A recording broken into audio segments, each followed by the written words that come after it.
سے ملتمس ہوں یہ خوبصورت حاضری پیش فرمائیں گے تمام حضرات محبت اور عقیدت کے ساتھ حضور علیہ الصلوۃ والسلام کی بارگاہ پاک میں درود پاک اور محبت برا ایک نعرہ بھی لگے. نعرہ تکبیر، نعرہ رسالت، نعرہ رسالت. آقا ہمارے آمد مصطفیٰ، آمد مصطفیٰ. درود پاک. الصلوۃ والسلام علیکم.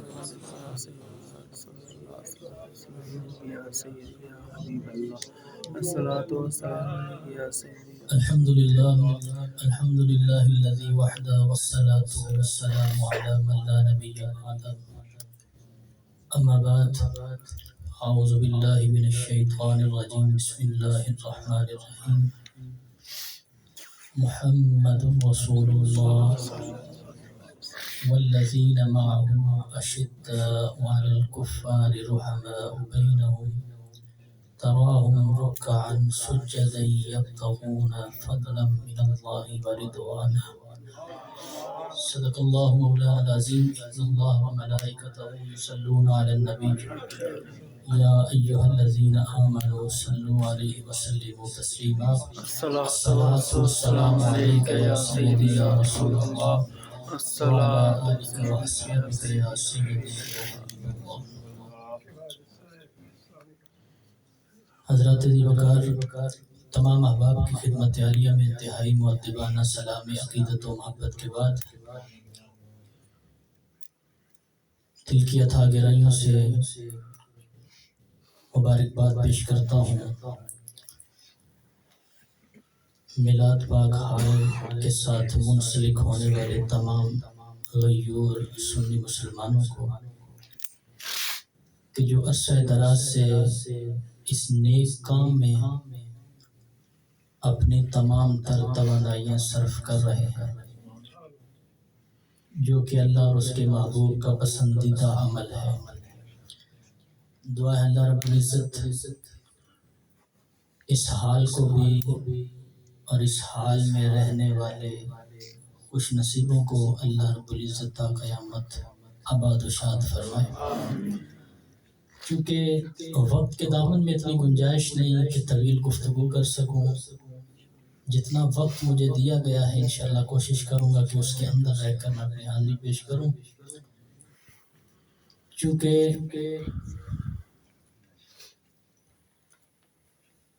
جو آیہ کریمہ میں نے تلاوت کی ہے، اب یہاں پہ میرے سارے بزرگ تشریف فرما ہیں. ایک ایک اگر میں نام لینا شروع کروں تو میرا وقت ہی سارا یوں ہی صرف ہو جائے گا. اللہ ان کی زندگیوں میں برکت عطا فرمائے.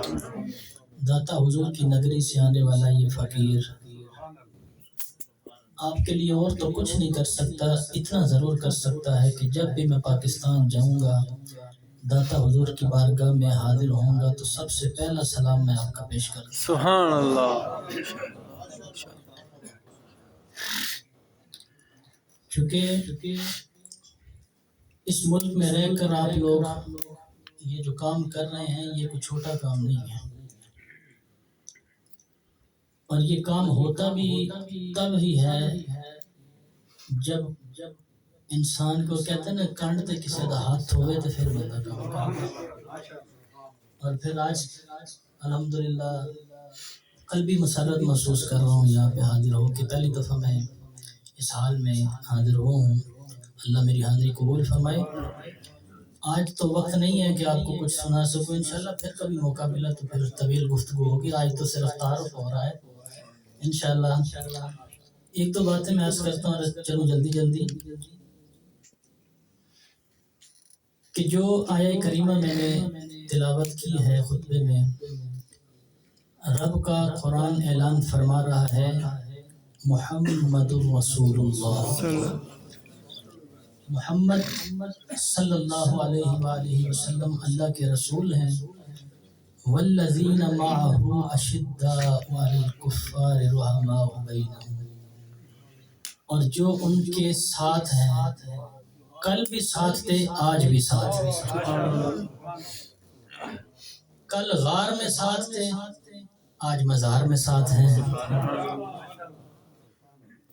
رب کا قرآن کہہ رہے ہیں کہ وہ اشداء علی الکفار، کافروں پر بڑے سخت ہیں، رحماء بینہم، اور آپس میں بڑے رحیم اور کریم ہیں۔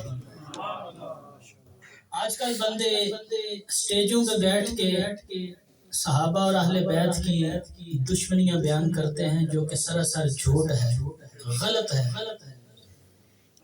ان سے میں کہنا چاہوں گا کہ صحابہ اور اہل بیت کی محبت بیان کرو۔ کیسی محبت کہ ایک دوسرے کو مبارکیں دیتے ہیں، مبارکباد دیتے ہیں۔ حضرت سیدنا صدیق اکبر رضی اللہ تعالی عنہ،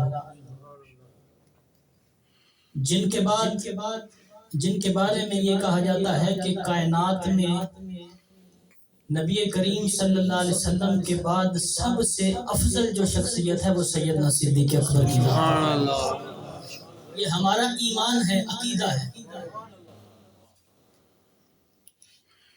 آپ ایک جگہ پہ کھڑے ہیں، سامنے سے مولا علی شیر خدا رضی اللہ تعالیٰ عنہ آپ تشریف لے آئے، تو سیدنا صدیق اکبر رضی اللہ تعالیٰ عنہ آپ نے مولا علی کی طرف دیکھا اور مسکرانا شروع کر دیا۔ تو مولا علی کہتے ہیں کہ اے پیارے صدیق، اے پیارے ابو بکر، کیوں مسکرا رہے ہو؟ مسکرانے کی بظاہر وجہ تو کوئی محسوس نہیں ہو رہی، کیوں مسکرا رہے ہو؟ تو سیدنا صدیق اکبر رضی اللہ تعالیٰ عنہ آپ نے فرمایا کہ علی تجھے مبارک ہو، میں نے رسول اللہ صلی اللہ علیہ وسلم کی زبان اقدس سے یہ سنا ہے کہ جنت کی ٹکٹیں علی تقسیم کرے گا۔ اب یہ محبت دیکھو، پیار دیکھو۔ تو مولا علی بھی مسکرانا شروع کر دیا۔ سیدنا صدیق اکبر رضی اللہ تعالیٰ عنہ آپ نے فرمایا کہ علی تو کیوں مسکرا رہا ہے؟ تو مولا علی فرماتے ہیں کہ اے ابو بکر، اے پیارے ابو بکر، جس زبان اقدس سے آپ نے یہ سنا ہے کہ جنت کے ٹکٹیں علی تقسیم کرے گا، اسی زبان اقدس سے میں نے یہ حکم پایا ہے کہ اے علی جنت کی ٹکٹ اسے دینا جس کے دل میں، جس کے سینے میں ابو بکر کی محبت ہو۔ یہ محبت ہے ایک دوسرے کے ساتھ۔ اللہ ہمیں سمجھنے کی توفیق عطا فرمائے، اور آپ کو مبارک ہو۔ میرے رسول صلی اللہ علیہ وسلم کے ساتھ جس نے بھی محبت کی ہے نا، ایمان لے کے آئے ہیں اللہ اور اس کے رسول پہ، تو اللہ نے ساری کائنات کا رخ ادھر کر دیا ہے۔ کیونکہ ایمان نام ہے ماننے کا، نہ کہ جاننے کا۔ ماننے کا نام ایمان ہے، جاننے کا نہیں۔ جانتا تو ہر بندہ ہے لیکن مانتا کوئی ہے۔ ماننے کا نام ایمان ہے، جاننے کا نام نہیں ہے۔ اگر میرے رسول کو ماننا ہے تو ایسے مانو جیسے صدیق اکبر نے مانا ہے، جیسے عمر فاروق نے مانا ہے، جیسے عثمان غنی نے مانا ہے، جیسے مولا علی نے مانا ہے۔ ایسے شان مصطفیٰ، عظمت مصطفیٰ، حسن و جمال مصطفیٰ، عشق و محبت مصطفیٰ، ذکر مصطفیٰ، محبت مصطفیٰ، محفل میلاد مصطفیٰ، اہل سنت و جماعت۔ اس طرح مانو جیسے صحابہ نے مانا ہے۔ میرے رسول کو ماننا ہے تو ایسے مانو جیسے صحابہ نے مانا ہے۔ کیوں کہ ایمان نام ہے ماننے کا، نہ کہ جاننے کا۔ اور پھر جب میرے آقا کریم صلی اللہ علیہ وسلم کو تمام صحابہ نے مانا تو ہم بھی صحابہ کو مانتے ہیں صرف اس لیے کہ انہوں نے حضور کو مانا ہے۔ اور جب جس نے بھی حضور کو مانا اللہ نے ساری کائنات کا رخ ادھر کر دیا۔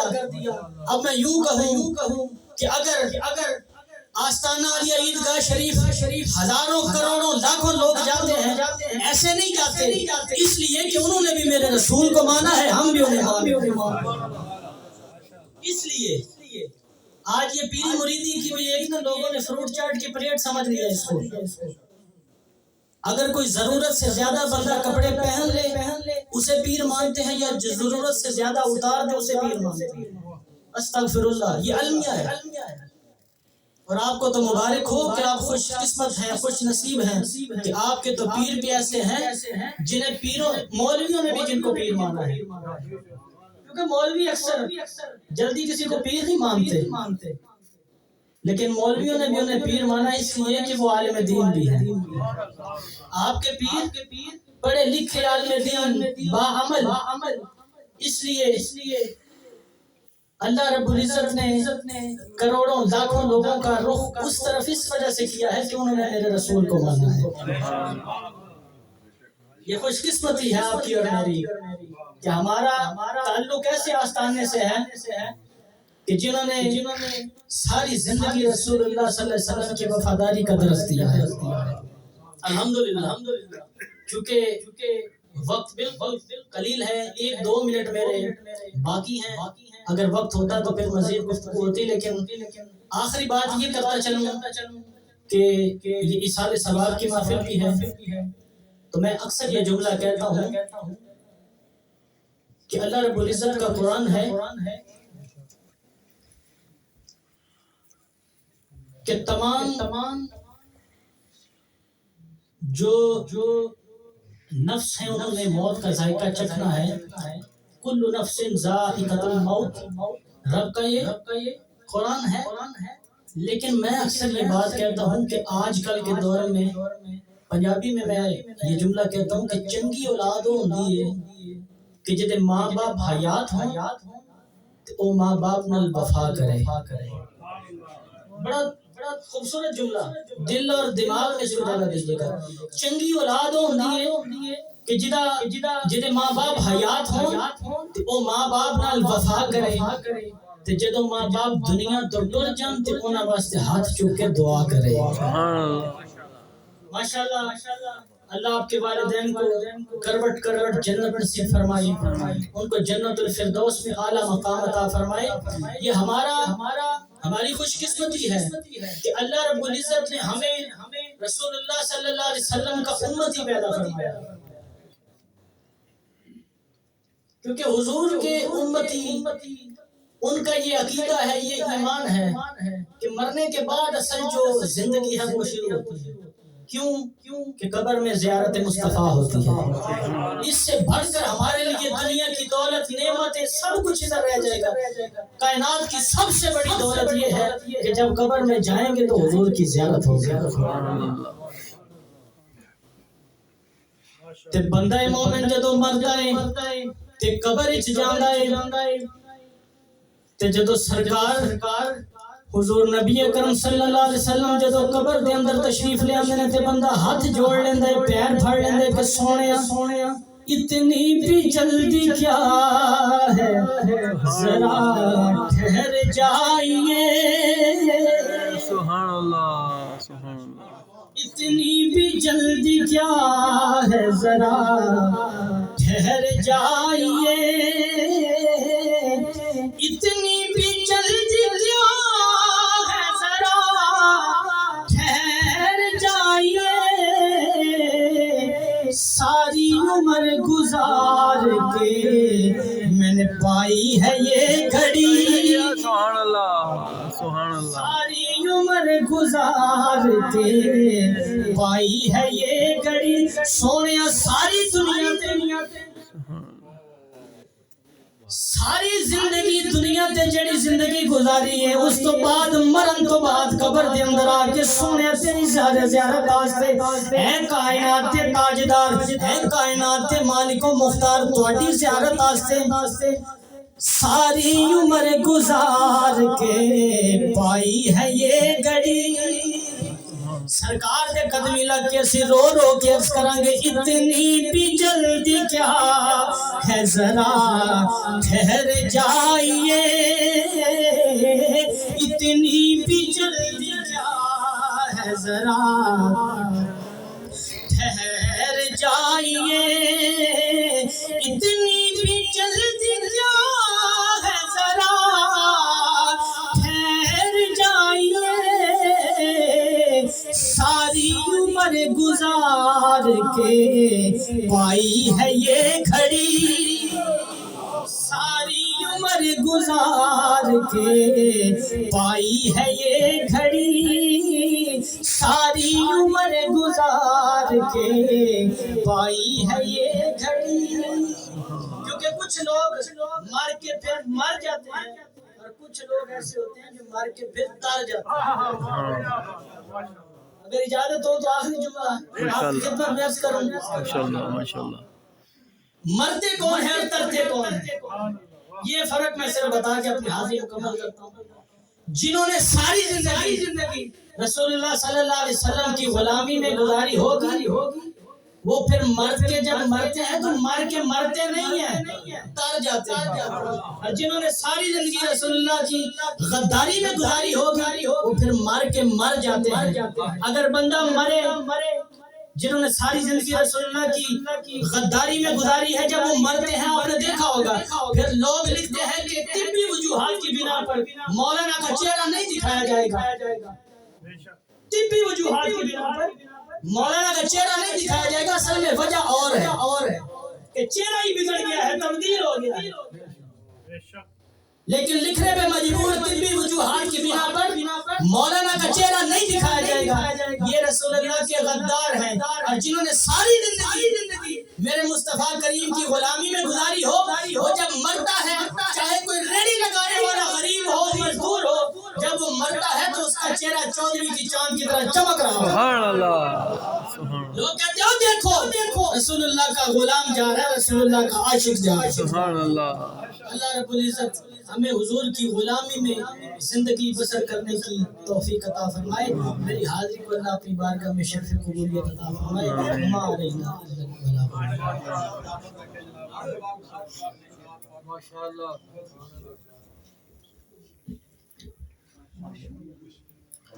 درود پاک پڑھو.